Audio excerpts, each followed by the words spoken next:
Hi, it's Hazel, and welcome to my channel, Hazel and Aka Design. I am still doing haul videos. I've been very lucky lately in that I've had some successful bids on auctions. I've scored at thrift stores, and I finally used up a Christmas gift certificate. Nothing like 8 months later, finally spending the $100. So this is going to be a combo of those different kinds of acquisitions.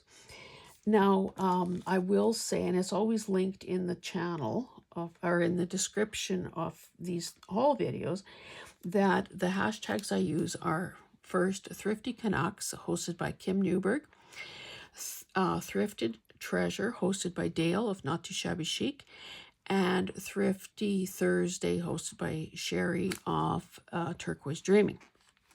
Okay, so this first little stack, and sorry, I don't have all of it here because I was fussy cutting some stuff, but you'll get an idea. So, as I said, I had a $100 gift certificate that was sort of burning a hole in my pocket, and I figured that I'd better use it. So anybody in this business or even outside of it knows that with thrifting, half of the fun is the hunt and the little warm glow that you get when you save money. So these purchases, of course, were full retail, and I've decided that this is, and I'm not going to name names, but this is very much a scrapbooking store. And frankly, I find the owner a bit condescending.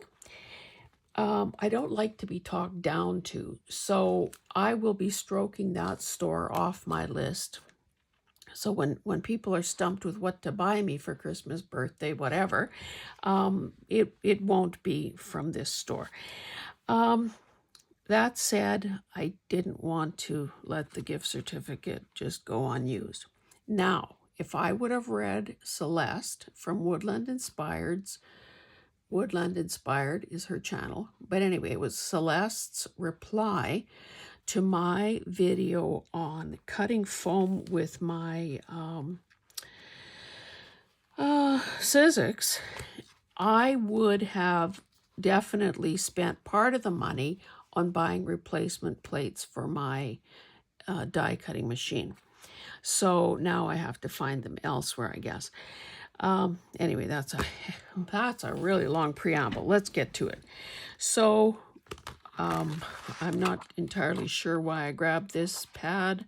I was trying very hard to stick within that $100 limit. As it was, I had to put in $5, but so be it. So, I mean, it is what it is. I wanted a peacock die. I haven't even opened this yet, and clearly I won't be using my die cut machine until I buy those replacement, what do you call them? Replacement, those plates. From what Celeste said, and I really appreciate her long and detailed comment, which you should all look for, by the way.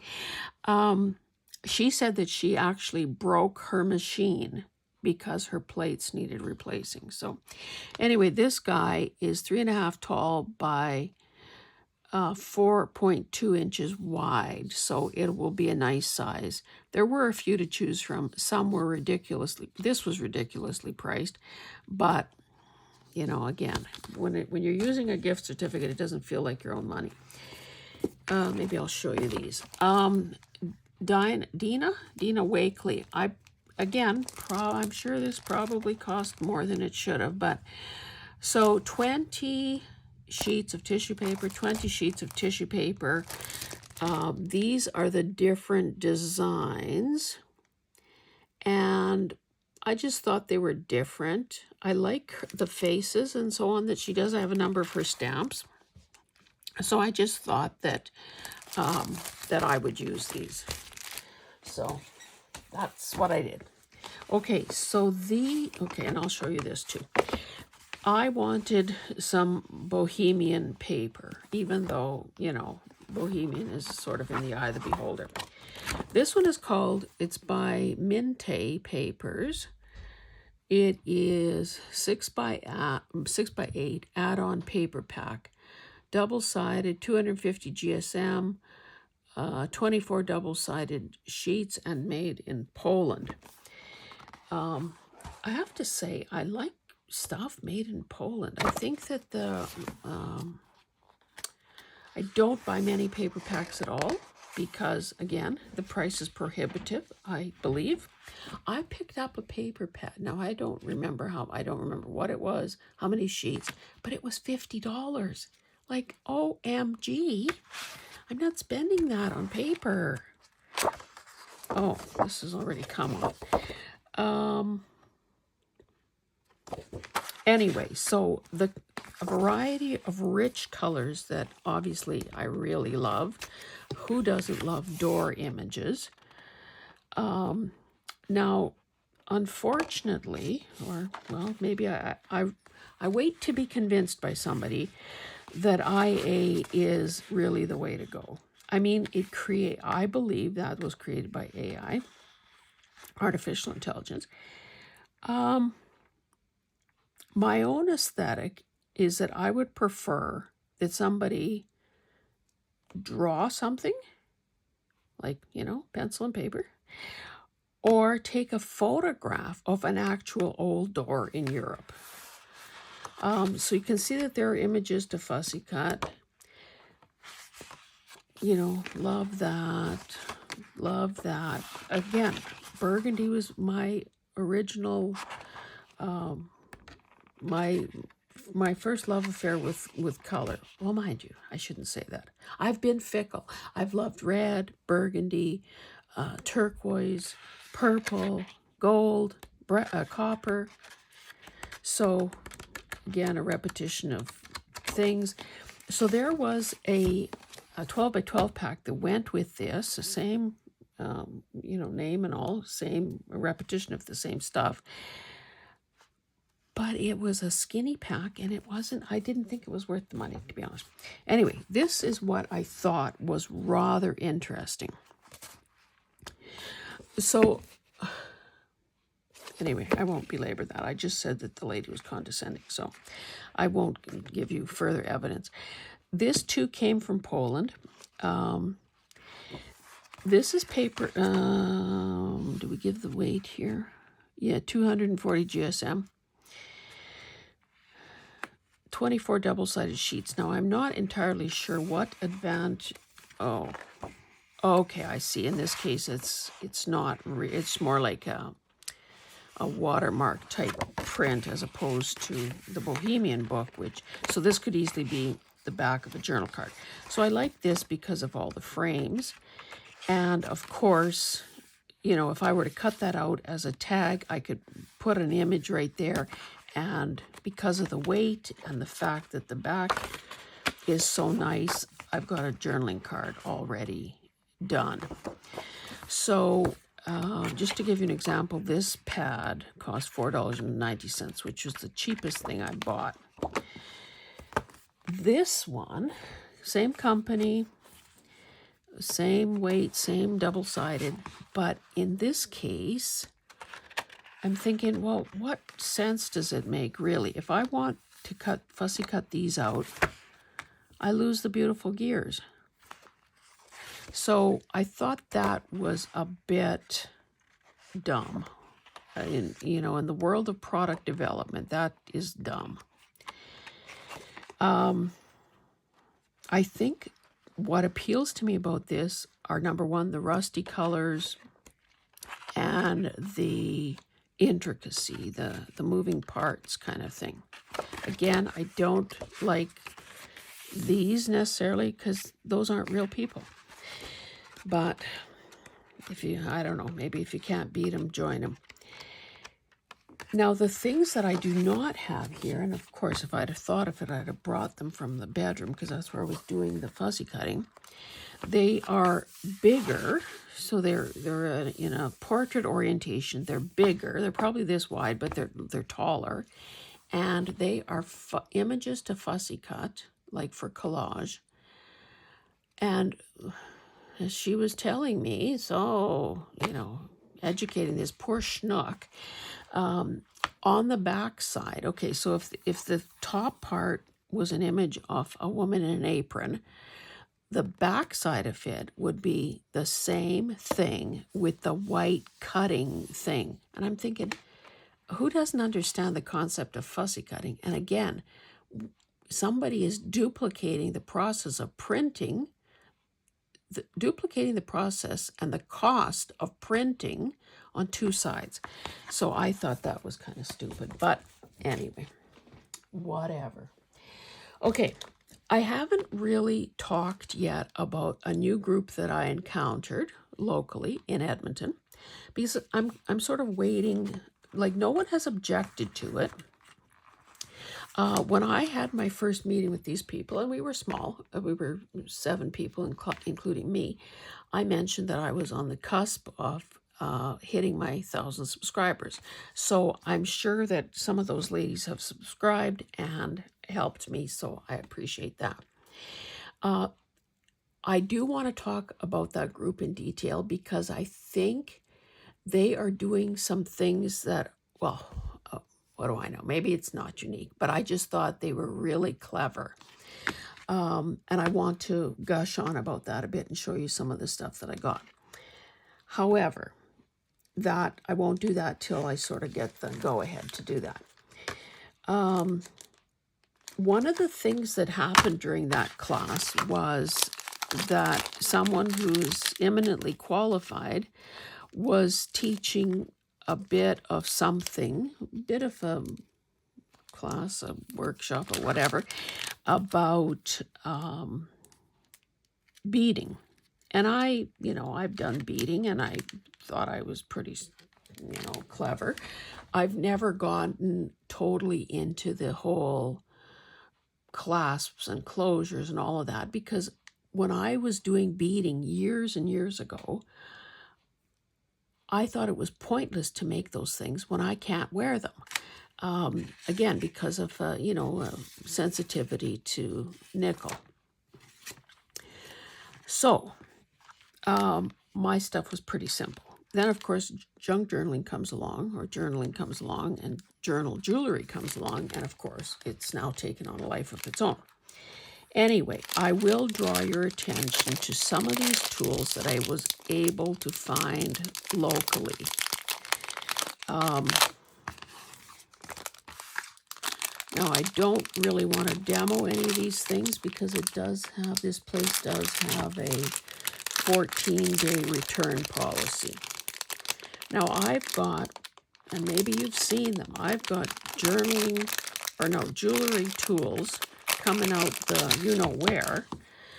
And some of them were an initial, in a padded little zippered case. One of those was a purchase from Michael's. I think maybe the brand was Beetlon or something. And so I have those. I have other ones that, are hand-me-downs from my husband. I have others that I purchased at the hardware store. In the past, I've mocked women's tools that they think that something is automatically a tool for a woman because they put a pink handle on it. That's BS. However, I do think that having tools scaled for a woman's hand does make sense. And if you don't believe me, and this isn't all of them, I'll show you, a cross-section of some of the things that I just have within reach. And there are others elsewhere in the house because, of course, that's where I do some of my other work. So this is obviously a man-sized what my dad would have called a side cutter, a wire cutter, a side cutter. Same thing, different styles. Now, one thing I learned in this class the other day is I always thought they were a nuisance, to be honest. Like, this takes up more space than this. But apparently having these spring-loaded things and this resistance is a good thing. So keep that in mind if you're looking to acquire some tools. So there are those. I asked if there was any, and now the other thing to be aware of is that if your tools, and none of these do, have teeth on the inside, you risk, of course, scratching whatever it is you're working on. I asked if there was any advantage to having this extra long nose. See, I would call this a needle nose plier. And again, I learned the terminology from my dad, 100 years ago, and my husband, because men doing man stuff with tools. These two are similar. I would say this is my dad's. It's as old as can be. Not, there is no resistance to it, but anyway, I don't know what he would have used it for. I'm not sure what this is used for. It was probably part of a set, and that's why I have it. And I'm not sure. I guess supposedly these things are good for picking stuff up. I don't know. I think that I need to educate myself a little more. Although what I found when I just, because I think there's a confusion about some of the terminology. So for instance, let's go to this one. And just, if I'm very careful, I can take this out of here. We learned that a flush cut pliers are the cat's meow because you can get in nice and close. And the difference, hopefully you can see that, is the way those blades are angled. So I knew I didn't have this. But this is described as, and I did pay $12, this is described as a nipper tool. So then I, of course, Google the difference between a nipper and a flush cut. Well, and everybody has their own thing, and I watched some videos, and I don't, to be honest, I don't know. But it does have a little, I don't know if you can see, a little schematic there that shows the angle of the blades and so on. So I will try this out, and if it's not what I think it needs to be, then I will return it within that return policy. So anyway, if you saw the video I did on, what was the video I did? Well, a long time ago, I did a video on using my ribbon crimpers. And if you saw the nylon tipped pliers that I used there, that video is still coming up as I'm talking about this one. Yeah, almost made me cry. But I'm all grown up, so I didn't. Anyway, these were touted as, and I think all of these things take a bit of getting used to. It's like anything else. You get a new tool and it takes some practice to get proficient with them. But this can be a wire straightener. Because you know that when we bend wire, depending on the thickness and the gauge and the type, sometimes you never get those kinks or those folds out of them. So presumably if you, now I don't remember, do you hold the wire and go like that? Or do you, whatever, I guess that becomes the motion. So you're running your wire through these protected teeth so that so you smooth out any bumps or kinks or curves in the wire. So I think those will probably be good. And again, did I need this? I'm not sure. Paid $2. Okay, the other thing we saw in this little class was a little metal plate with holes in it, and it was basically a wire gauge. So you could take it with you, and maybe if you were in a store, you could put the end of a wire through it and it would tell you automatically what the gauge was. Because sometimes, especially if we're looking in hardware stores or thrift stores or whatever, the packaging is long gone. You have no idea what it is you're buying. But it was like 20 bucks or something. And I'm thinking, no, I don't think I need that. So this little pocket thing has these, so I guess it can presumably measure several things. This has measurements for seed beads. This is for bead diameters in millimeters, and I guess there it shows you how that is in relation to inches. This shows cord sizes in millimeters, and this shows wire gauges. So same sort of effect. I don't even have a piece of wire here to try this on, but well, let's straighten out a paper clip. So if this was the end of a piece of wire, I should probably take this. I'm definitely keeping this. Was $2. I think I already said that. This is a pocket beater wallet reference card. Oh, let's double up on the packaging.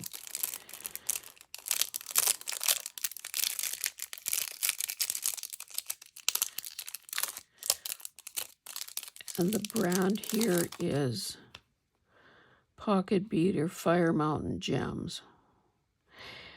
Okay, so we were on this side. So here I've got a piece of wire. So if I were to lay it on there, I would say, and of course this isn't probably quite as accurate as if I stuck it in a hole. I would say this is probably 22 gauge.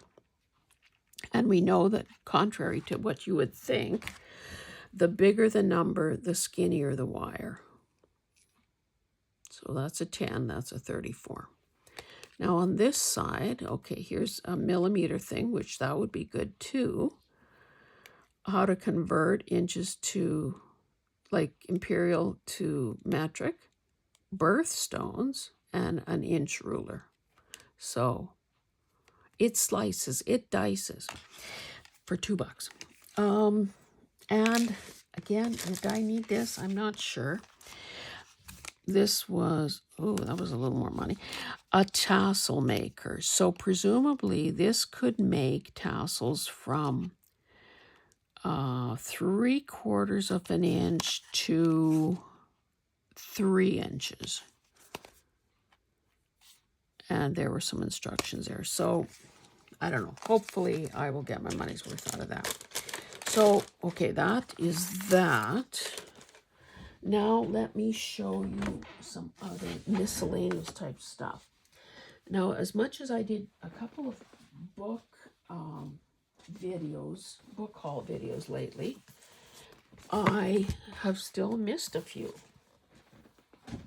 So I was able, and these would be ideal if I decide to part with them. These would be ideal to take to the maker's market or to a live sale, I mean, because I think the people that buy stuff through there would appreciate all of this imagery and the fact that, you know, these things could be fussy cut or used in, oh, and I forgot to tell you, it's a Sotheby's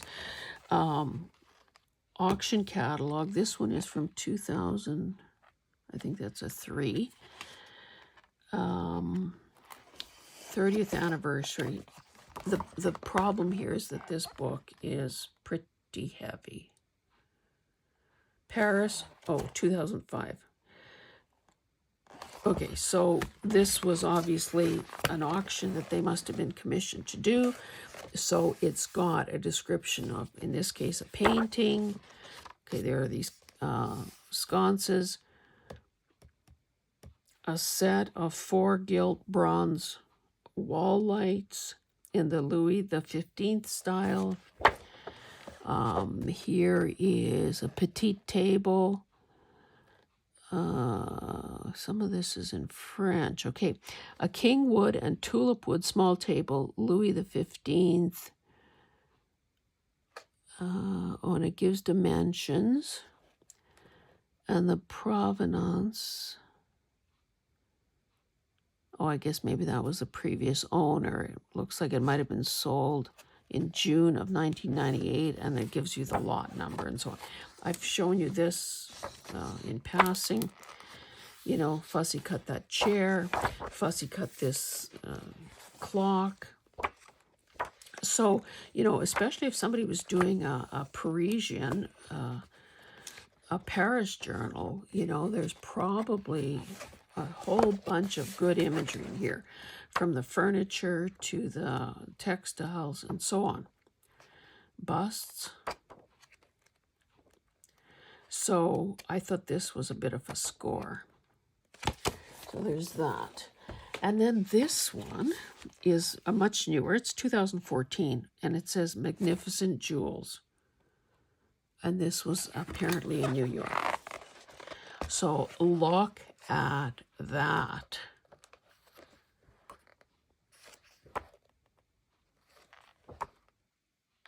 Look at that. This, I guess this is just a close-up of the earrings. And I don't know. Okay, so this over here, oh, this is the front, this is the back. 18 karat, 2-color gold, multicolored sapphire and diamond bracelet. These are, here's the gigantic version, a pair of 18 karat gold, fire opal and diamond earrings.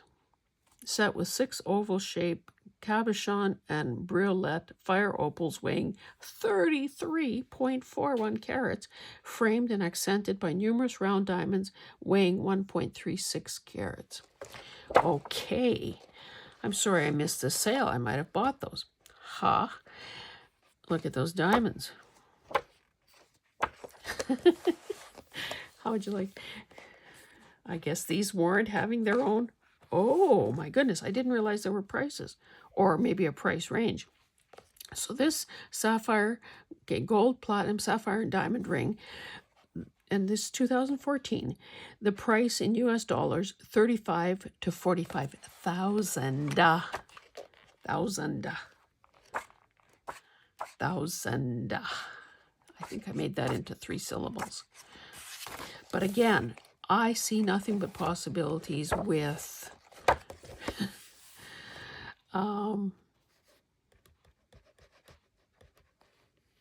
what the heck is, oh, jabot pin.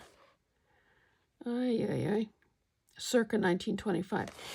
Anyway, I see nothing but possibilities for either, you know, this could be a page edging, it could be part of a belly band, it could be collage fodder.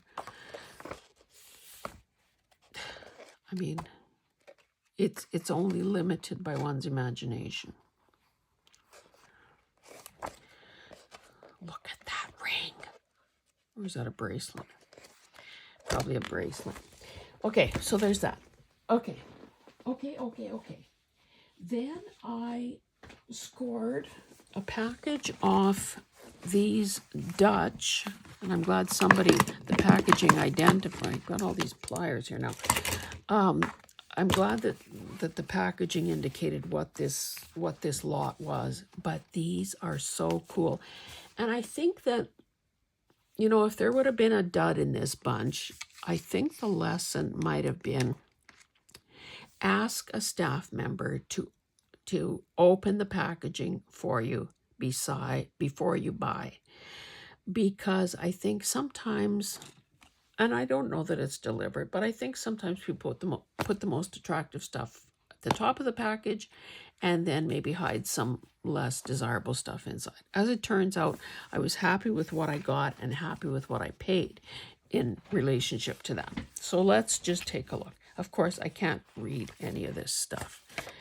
You can tell by the foxing that it is old. I don't know if I was able to... Okay, there should be a year. No, there's not. So it's maybe here. No. Why would we tell you what year? cute little black and white illustrations, and of course the variety and exoticness, I think, that foreign text adds to our projects. So, you know, cute little images. Who doesn't love little dogs?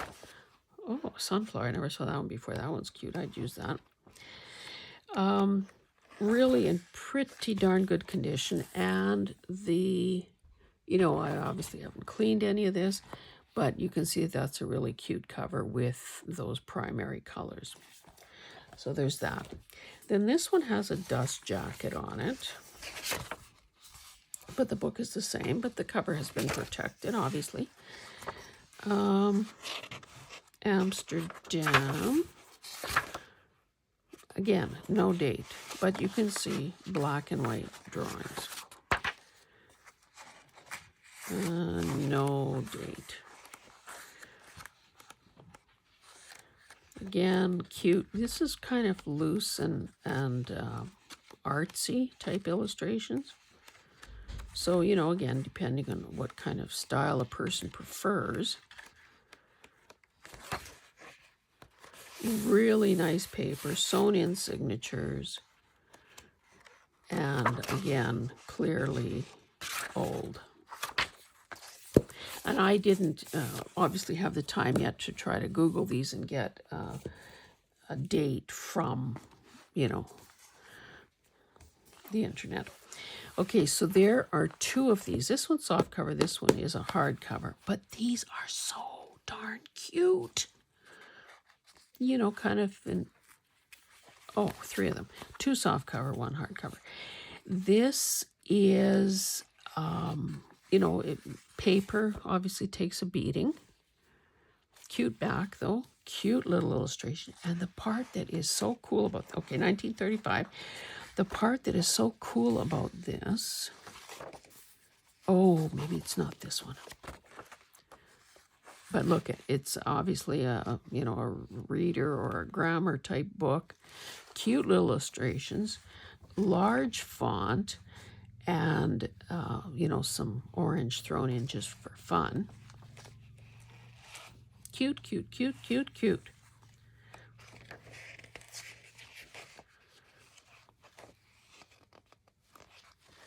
So 1935, and again, cute. Who doesn't love a haystack with a monkey on top? So there's that.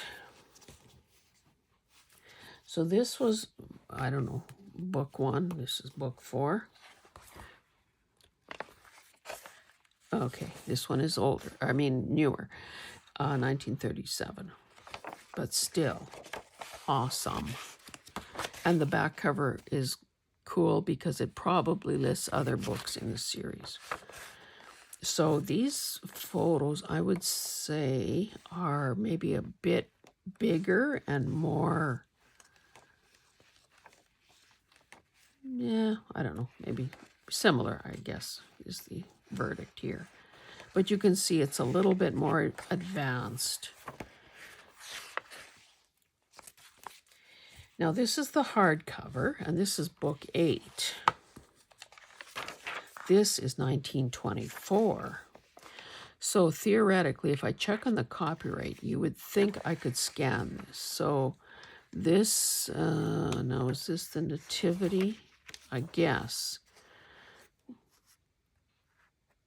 No, I would think that's Cradle, and that's probably Child. Vintage little kids, horse-drawn wagon. Look at those little, well, I don't know, were they hitchhikers perhaps? But a cute little book, and I love the color of the illustrations too. It's a peachy, orangey color. So again, lots of those. And if I find that I can scan this, I'll just add it to the millions of other things I have to scan and, you know, turn it into a digital. So I'll put this in a different place. Okay, this, no, I don't know which it is. They're all good. Let me just say they're all good. Don't know what this is. But this is what I was thinking.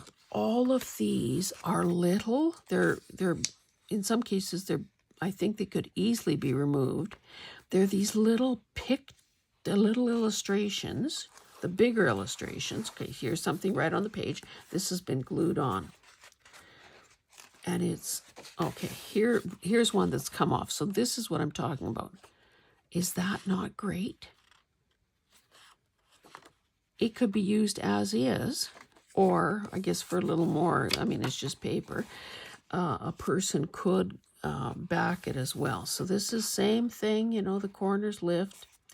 We know that sometimes, like if we buy scrapbooks and so on, that people have glued the living daylights out of the imagery. Rotterdam. So if so Rotterdam is in the Netherlands. The Netherlands includes Holland. Is that correct in the geography lesson of today? But you can just see how cute they are, and the colors are so vibrant considering that this looks ancient. Oh, looky there. Carol, who loves bats because of their function in the ecosystem. So I thought that was great, and no date that I could discern. Okay, this is a hardcover. Oh, and I haven't been telling you, whoops, haven't been telling you sizes. This one is a little over 11 by 7 and 5/8. Now it's got kind of a cloth spine thingamajig. This, okay, this is totally separated. Same scenario, although I can't lift a corner here. So that one's but look at the color of this paper. A browny, burgundy-ish font.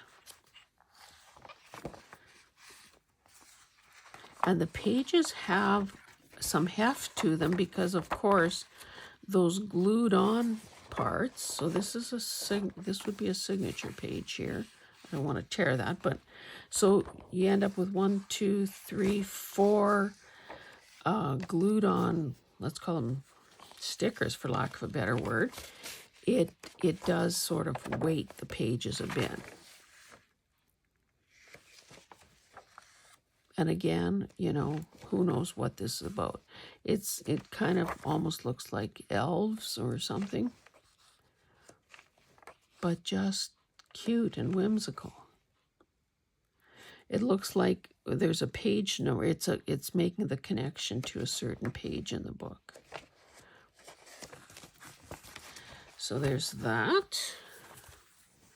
Again, no, is that an ad? Like coffee. And then this is, oh, this one is separated as well. So similar. And sometimes if you put in foreign language titles in the search engine, you can find out a year. Still don't really know much more than that, but anyway. So I thought that was really good. I also ended up finding these absolutely pristine books, and I love the color of the covers. 9 3/4 by 6 1/4. Now, I haven't really done any research other than what I Googled right when I was in the store. So it's called The Boy Mechanic, Book 4, Book 1, Book 2. So it says, in this case, 1,349 things for a boy to do. A classic reprint series, and it was originally published in 1925. And then when you look a little further, it's got Lee Valley on here. Now, I don't know if Lee Valley is exclusively Canadian. So 1999, this was printed. So Lee Valley is a little higher end store that sells all kinds of stuff for woodworkers, craftsmen, home improvement kind of. So if you wanted to replace all the drawer pulls on a desk, and maybe you wanted vintage ones, you wouldn't find vintage ones there, you'd find reproduction ones there. They sell all kinds of gadgetry and so on for gardeners. Their prices are fairly steep, but I would also argue that the prices reflect the quality, and they're not something that you would necessarily find anywhere else. So it's kind of not surprising to me that they would have hooked up with or been interested in reprinting. Now, I don't know what the actual connection is other than I saw there. Okay, so it's the Popular Mechanics Press. Now, I don't know, maybe Lee Valley just helped them pay for, I don't know what the connection is. But look at these black and white photos, because of course it was 1925 originally. And, you know, sort of mastheads and schematics, and I just thought this was the cat's meow. So if a person wanted to do a masculine journal,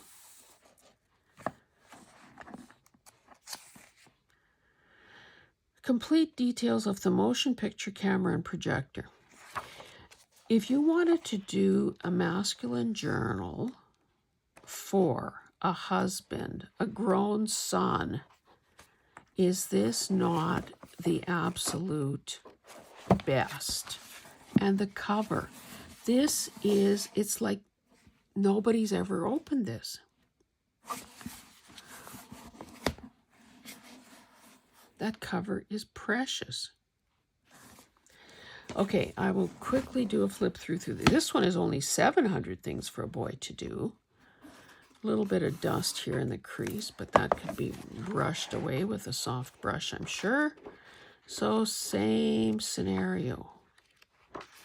Paper is great. Now, did this say originally published? Yeah, this is even older. 1913 was the original publication date. Now, because these were reprinted, I'm sure, yeah, the copyright, this will probably never come into the public domain. But a lot of, you know, if a person were to take it apart, and it does have sewn signatures, if a person were to take it apart, there's a lot of good stuff here to use as collage fodder, to decorate pages, to make master boards, to make cards. Details of the ice yacht parts. I guess that's an ice yacht. Who knew? Who knew? And I'm not going to open this one because, of course, I think a sealed book is even more valuable. So, 2 more things and we'll call it quits. I bought at an auction, I bought a lot. Now, my little naive heart always gets excited when I see that there are no opening bids or that the start bid is very small. And I'm thinking, oh yes, I hope everyone is taking a nap today and they don't show up for the sale. Well, they did show up for the sale. Anyway, I still think I did okay. I bought a Singer sewing machine, and I sure hope this is the book from it, Model 306. The sewing machine cabinet, and I have to say, the cabinet is still in the back of the car because I haven't had help to unload it. A couple of vintage sewing baskets full of goodies, and a number of sewing notions. So I think I did well. Now the covers were torn. Okay, this is 1952. The covers were torn away from the book. Oh, I see, I need to fix that. So I added this paper tape just to reinforce it, because I'm thinking, you know, this book will stay with the machine. Now, I didn't need another sewing machine. And frankly, the older the machines, the fewer the options. So for instance, really old sewing machines, well, really old, say 50s or maybe earlier, 50s and earlier, don't have a buttonhole attachment. So it was a separate little thing. And in fact, that tool that you hooked onto your machine, I don't know, can we find a picture in here? See, this doesn't really look like the machine. Is there an index? Oh, see, that let go. So maybe I should have well, I don't know. Oh, and this is when you also had to oil every little thing. But is that not a precious page? I was just trying to see if I could quickly find doing buttonholes. Anyway, I guess the other, okay, so that's the downside. Fewer options. Not that I would ever make a buttonhole, but okay, why is it buttonhole edge? I don't know. Can't find it. I'm not going to waste any more time looking. The bad thing about, no, the good thing about older machines is that they were made of, you know, they're all steel construction, so they're heavy and solid. Fewer moving parts, so presumably if you get it tuned up, and I happen to know a guy who does that, then you're good to go. So not the electronic brains, just like the, you know, our cars that have gotten so that the average Joe cannot fix them. I think I have this attachment for one of my machines. It says multi-slotted binder. So I don't know, is that for using bias tape? Old machines tend to be very heavy, so if you haven't been eating your Wheaties and can't lift it, that's a problem. So we will see once that machine and its cabinet get into the house, I will see if in fact I got a deal. Oh, and then between me, okay, so I had to go alone to pick this up. And sort of had been warned, you know, bring help, blah, blah, blah. Well, it turns out that there were these two girls working there. And when they saw probably my white hair and the fact that I didn't have help, they very graciously carried that darned thing out of the basement. But, you know, because it's not my first rodeo, I went down there with them and I said, well, number one, let's take out the drawers. That always reduces the weight. And so I carried the drawers and the bags with the contents of the drawers and so on. But yeah, they carried it. But through all this commotion of getting this loaded, along with the other items I bid on, we forgot the chrome chair that was supposed to be with it. Anyway, and in a different auction, I was able to buy these things. Now, they were listed as silk flags. Now, I wasn't really sure what I was bidding on, but I thought the final price was fine. These are fabric with an image printed on them. In this case, it's the Union Jack flag, which tells me that it's old. Plus, I remember seeing something like this at an antique show once, and I asked the guy, oh, what are they? But the price was such, I couldn't quite remember what he said they were. I just knew that I wasn't about to pay that much. Anyway, because I bought this lot, and I'll just flip so there are several Union Jacks, and the size, let me tell you, because the size seems to make a difference here too.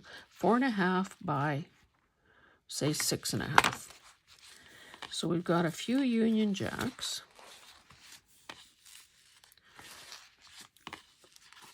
We have an American flag, and you'll notice only 48 states at that point. So we know that's old. This says it's Australia. I would imagine that this is old as well. This one from Ireland. This one from Canada. So this was clearly old as well, because there's the Union Jack and some sort of coat of arms there. And this one says Great Britain War. So that must have been during, well, probably, I don't know which war. And then, look at these poppies.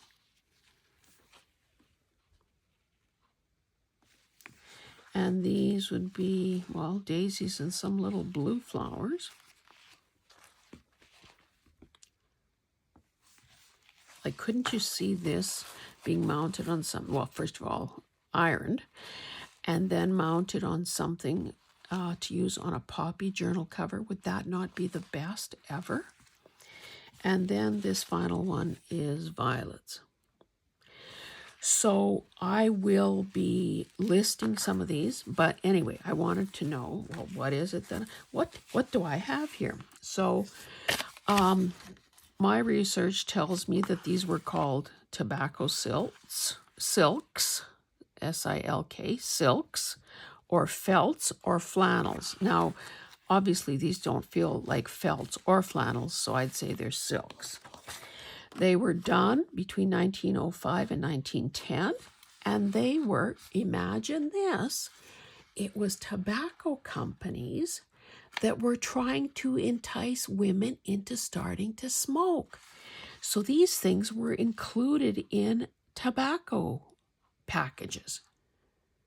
Like sneaky little devils, weren't they?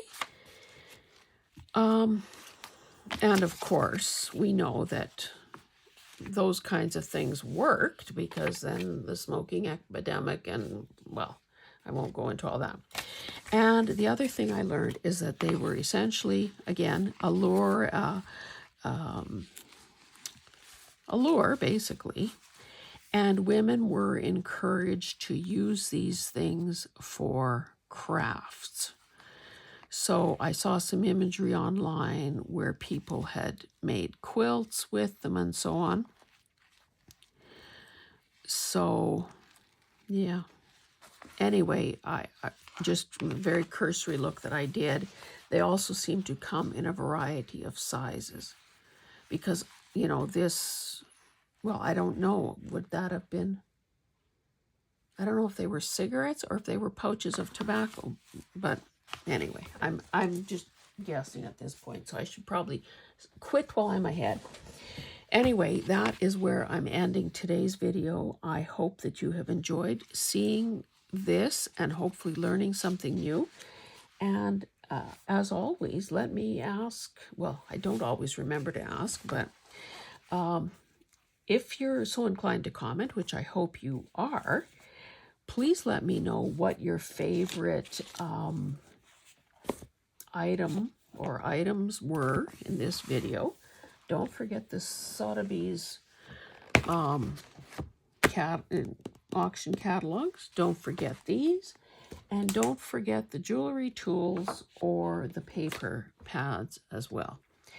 So thank you so much for joining me. Again, it was a cross-section of thrifted stuff, new stuff, auction stuff, and just some plain good old-fashioned luck. Thanks, guys. We will see you in the next one. Bye.